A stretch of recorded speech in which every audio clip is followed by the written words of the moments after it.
आज देश में आदिवासी नेताओं की कोई कमी नहीं है। 47 आदिवासी सांसद हैं, 500 से ज्यादा विधायक और दर्जनों आदिवासी पार्टियां और संगठन भी हैं। लेकिन फिर भी आदिवासियों के बीच से एक सवाल जो बार बार उठता है वो ये कि आदिवासियों को जैसा नेतृत्व चाहिए वैसा आज के दौर में कहीं दिखाई नहीं देता। क्या समस्या नेताओं में है या फिर नीतियों में या फिर नियत में? आज करेंगे इसी की पड़ताल और जानेंगे कि आदिवासियों को आखिर किस तरह का नेतृत्व चाहिए। नमस्कार और जोहार स्वीकार कीजिए। मैं हूं पुनीत कपूर और द अनकट स्टोरीज में आपका एक बार फिर स्वागत है। शुरुआत से पहले एक बार फिर आपसे गुजारिश कि अगर आपने हमारे चैनल को अभी तक सब्सक्राइब नहीं किया है तो प्लीज पहले चैनल को सब्सक्राइब कर दीजिए, बेल आइकन को भी प्रेस कर दीजिए ताकि आपको हमारे तमाम रीसेंट और लेटेस्ट वीडियोस की जानकारी मिलती रहे। अब लौटते हैं हमारे टॉपिक पर। आज देश में सैकड़ों आदिवासी नेता हैं, लेकिन फिर भी करोड़ों आदिवासियों का नेतृत्व करने वाला कोई नहीं। अब आप कहेंगे कि चेहरों की कहां कमी है, एक लंबी फहरिस्त है आदिवासी नेताओं की।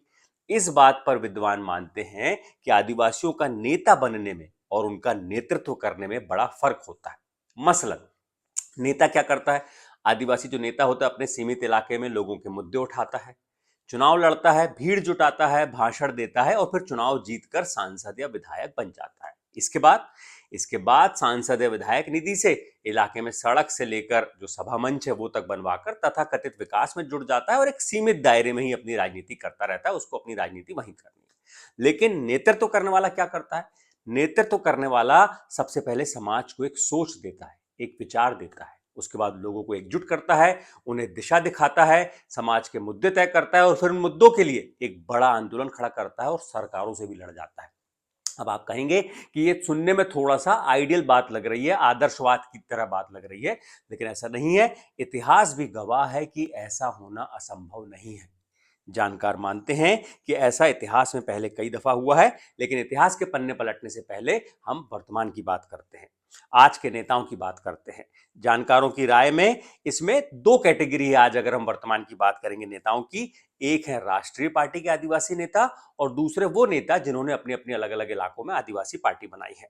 राष्ट्रीय पार्टी के नेता सबसे पहले उन्हीं की बात करेंगे जो हमेशा चुप रहते हैं, उन आदिवासियों के वोट से नेता बनते हैं, लेकिन जवाबदेह आदिवासी समाज के लिए नहीं बल्कि अपनी पार्टी के लिए होते हैं। पार्टी लाइन से अलग जाने की बात वो सपने में भी नहीं सोच सकते, वरना टिकट कट जाएगी और नेताजी की राजनीति खत्म हो जाएगी। अब चाहे जंगल उजड़ते रहें, आदिवासी विस्थापित होते रहें, आदिवासी संस्कृति और पहचान मिटती रहे, पैसा कानून और पांचवी अनुसूची सिर्फ कागजों में औपचारिकता बनकर रह जाए और धर्म कोड की मांग लगातार होती रहे लेकिन वो उन्हें ना मिले, लेकिन ये नेता हमेशा चुप ही रहेंगे। थोड़ा बहुत बोलेंगे जरूर जब विपक्ष में होते हैं तब, लेकिन सत्ता में आके तो कतई नहीं बोलेंगे। ना किसी ने समाज को कोई विचार दिया, ना कोई दिशा दिखाई, ना भविष्य के लिए कोई आंदोलन खड़ा किया। अब आप ही बताइए, आपने क्या किसी राष्ट्रीय पार्टी के आदिवासी सांसद या विधायक को देखा है आदिवासियों के मुद्दों पर सदन पर गरजते हुए, दहाड़ते हुए, या फिर आदिवासियों के मुद्दों को लेकर सड़क पर कोई बड़ा आंदोलन खड़ा करते हुए? बड़ी दुर्लभ तस्वीर होगी अगर वो कहीं आपको दिखेगी तो। अगर ऐसा कोई वाकया होगा तो आप हमें कमेंट में जरूर बताइएगा। अब बात करते हैं उन नेताओं की जिन्होंने आदिवासियों के नाम पर अलग पार्टी बनाई। जानकारों की राय में इस कैटेगरी में भी ज्यादातर नेता एक सीमित दायरे वाले हैं। बड़े पैमाने पर देश के आदिवासियों का नेतृत्व करने की सोच किसी में नहीं है, ज्यादातर में नहीं है, कम से कम ये तो कह सकते हैं, क्योंकि भविष्य में हो सकता है कोई उभर जाए। अब इसकी डिटेल में बात करते हैं। एक राज्य में तो आदिवासी पार्टी की सरकार भी है, सीएम है वहां के हेमंत सोरेन, लेकिन आदिवासियों का सबसे ज्यादा विस्थापन झारखंड में ही हुआ है। पैसा कानून 1996 में लागू हुआ, लेकिन 30 साल हो गए इस राज्य में अभी तक पैसा के नियम नहीं बन पाए। खनिज संपदा से समृद्ध झारखंड में आदिवासी नेता तो समृद्ध हो गए, लेकिन इस राज्य की आदिवासी जनता आज भी सबसे ज्यादा गरीब है। वहां पर धर्म कोड की मांग बरसों से इस राज्य में उठ रही है, लेकिन नेताजी ने विधानसभा में प्रस्ताव पास करके औपचारिकता पूरी कर ली। अगले साल जनगणना होने को है, इस साल एक चरण शुरू होगा, लेकिन सड़क पर कोई आंदोलन नहीं। मुख्यमंत्री जी कोई बड़ा आंदोलन खड़ा नहीं कर पाए। यहां बात सिर्फ एक नाम की नहीं है कि हम एक नाम ले रहे हैं, बल्कि बात आज वर्तमान में आदिवासी राजनीति के पैटर्न की है, जो अमूमन हर जगह, हर नाम, हर पार्टी में एक सा नजर आता है। मसलन बात अगर राजस्थान की करें, वहां पे जो भारत आदिवासी पार्टी हाल में ही बनी है, उसके नेता राजकुमार रोत खासे लोकप्रिय, लोगों के बीच चर्चा में रहते हैं। 1.5 साल से सांसद हैं, इसके पहले 5 साल विधायकी कर चुके हैं। लेकिन राजनीतिक विश्लेषकों की राय में राजकुमार रोत पार्टी के तो बेहद सक्रिय नेता हैं, लेकिन समाज का नेतृत्व करने के मुकाम तक नहीं पहुंच पाए हैं, न वैसी सोच समाज को वो दे पाए हैं। लोकसभा में आदिवासी धर्म कोड का मुद्दा उठा चुके हैं, लेकिन सड़क पर कोई आंदोलन नहीं। सोशल मीडिया पर भील प्रदेश बनाने का नक्शा भी पोस्ट कर चुके हैं, लेकिन जमीन पर कोई रणनीति नहीं।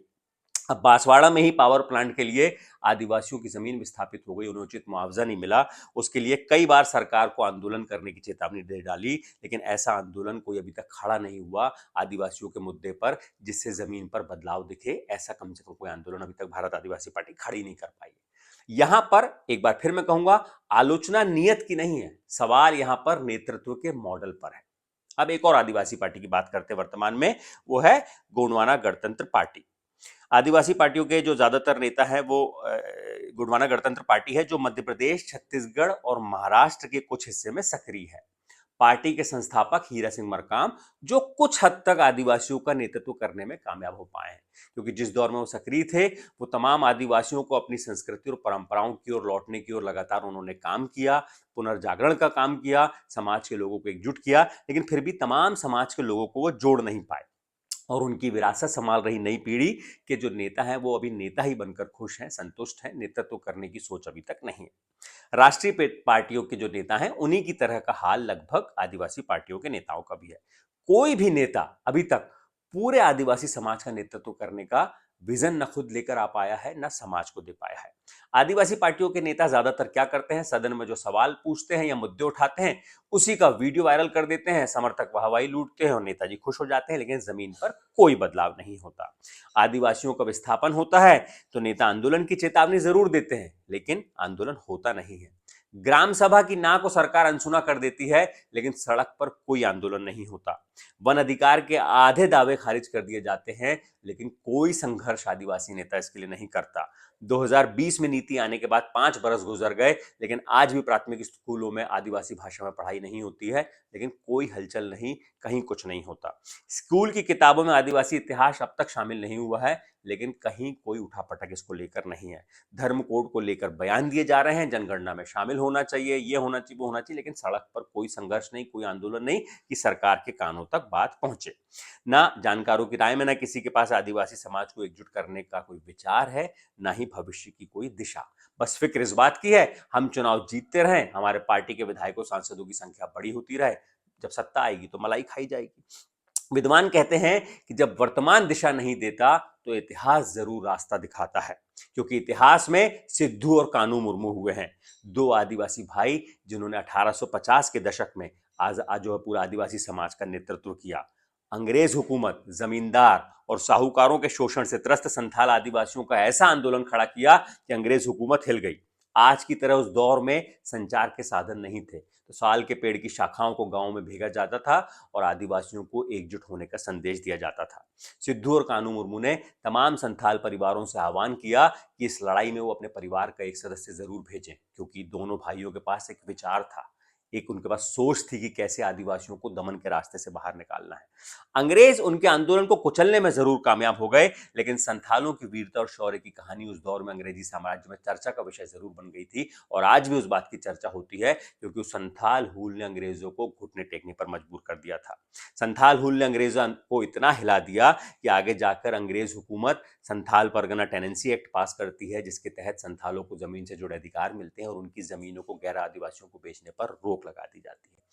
इतिहास में बिरसा मुंडा भी हुए हैं, जिन्होंने गांव-गांव में घूमकर आदिवासियों को एकजुट किया।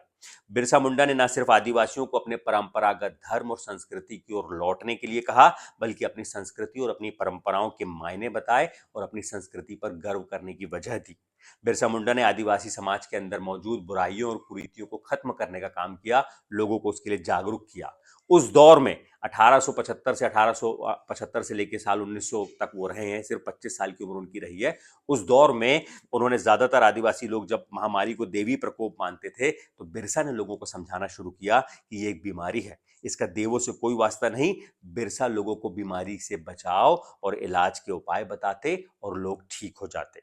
आदिवासी हैजा चैचक को देवों की मर्जी मानते, लेकिन बिरसा ने उन्हें लड़ने का उपाय बताया। यहां तक आदिवासी सांपों के काटने और जंगली जानवरों के हमलों को भी देवों की मर्जी मानते, लेकिन बिरसा उन्हें बचने और लड़ने के उपाय बताते। लोग बड़े ध्यान से उनकी बात सुनते और मानते भी, और इसी तरह सिर्फ 20 साल की उम्र में बिरसा मुंडा लोगों के मसीहा बन गए।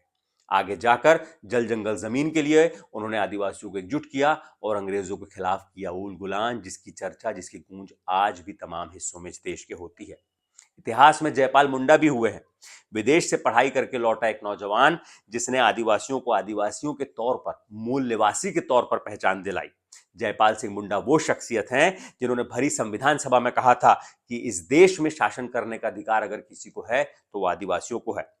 जयपाल सिंह मुंडा ने संविधान सभा में तमाम विद्वानों, तमाम दिग्गजों के सामने दहाड़ते हुए कहा था कि मैं सिंधु घाटी सभ्यता का वंशज हूं और आप में से ज्यादातर लोग जो नए नए आए हैं, जो घुसपैठियां हैं और जिन्होंने हमारे लोगों को सिंधु घाटी सभ्यता से जंगल की ओर खदेड़ दिया है। संविधान सभा में जयपाल सिंह मुंडा ने यह भी कहा कि आप आदिवासियों को लोकतंत्र नहीं सिखा सकते, क्योंकि आदिवासियों में लोकतांत्रिक तरीके आपको आदिवासियों से लोकतांत्रिक तरीके सीखना चाहिए, क्योंकि आदिवासी ही दुनिया के सबसे पुराने लोकतांत्रिक लोग हैं। जयपाल मुंडा, जिन्होंने ब्रिटिश कंपनी में मोटी पगार, ऊंचा ओहदा छोड़ दिया सिर्फ आदिवासियों को बचाने के लिए और आदिवासियत को बचाने के लिए। विद्वान मानते हैं कि जयपाल सिंह मुंडा के अंदर जितना बौद्धिक साहस था वो आज के नेताओं में कहीं दिखाई नहीं देता। इतिहास में लाल श्याम भी हुए हैं, जिन्होंने आदिवासियों के साथ हो रहे अन्याय और शोषण के खिलाफ एक बार सांसदी और दो बार विधायकी छोड़ दी। तीनों बार उन्होंने अपना कार्यकाल पूरा नहीं किया।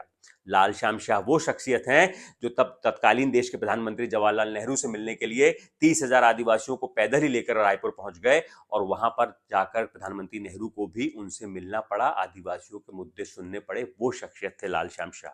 विस्थापन के विरोध में एक ऐसा आंदोलन खड़ा किया कि सरकार को भी बांध बनाने का फैसला वापस लेना पड़ा। वो एक ऐसे आदिवासी नेता थे जो कुर्सी का मोह या पार्टी का लाइन को चुनने की बजाय उन्होंने संघर्ष का रास्ता चुना। इतिहास में आदिवासी नेताओं से इतर जयप्रकाश नारायण भी हुए हैं, जिन्होंने साल 1970 में तत्कालीन सरकार के खिलाफ एक संपूर्ण क्रांति आंदोलन का नेतृत्व किया और ऐसी उन्होंने क्रांति की, लोगों का ऐसा नेतृत्व किया कि कभी जो ऐसा सोच रहे थे वो हो नहीं सकता और वो हुआ। और 1977 में उन्होंने देश में पहली गैर कांग्रेसी सरकार की नींव रखी और पहली गैर कांग्रेसी सरकार बना भी। और ये बात मिसाल है इस बात की कि आदिवासियों का नेतृत्व करने के लिए नेता बनने की जरूरत नहीं है, सांसद विधायक बनने की जरूरत नहीं है, क्योंकि जयप्रकाश नारायण ने अपने जीवन में कभी चुनाव नहीं लड़ा। उन्होंने चुनावी राजनीति से दूर रहे। वो जन आंदोलन के समर्थक थे और आंदोलन उन्होंने इतना बड़ा किया कि आज भी जेपी के नाम से पूरा देश उन्हें जानता है। और जब भी आजादी के बाद के भारत के राजनीतिक इतिहास की बात होती है तो जयप्रकाश नारायण के बिना कभी इतिहास का हिस्सा पूरा नहीं हो सकता। अगर आज के दौर में आपको लगता है आपके इलाके में है ऐसी कोई शख्सियत जिसके अंदर आदिवासियों का नेतृत्व करने का मादा, तो आप हमें कमेंट करके जरूर बताइएगा। हम उनके बारे में भी कोशिश करेंगे तमाम लोगों को बताने की। ये वीडियो अगर आपको अच्छा लगा तो इसे लाइक कीजिएगा, कमेंट करके अपनी राय दीजिएगा, शेयर कीजिएगा अपने लोगों के बीच में और हमारे चैनल को सब्सक्राइब जरूर कीजिएगा। शुक्रिया।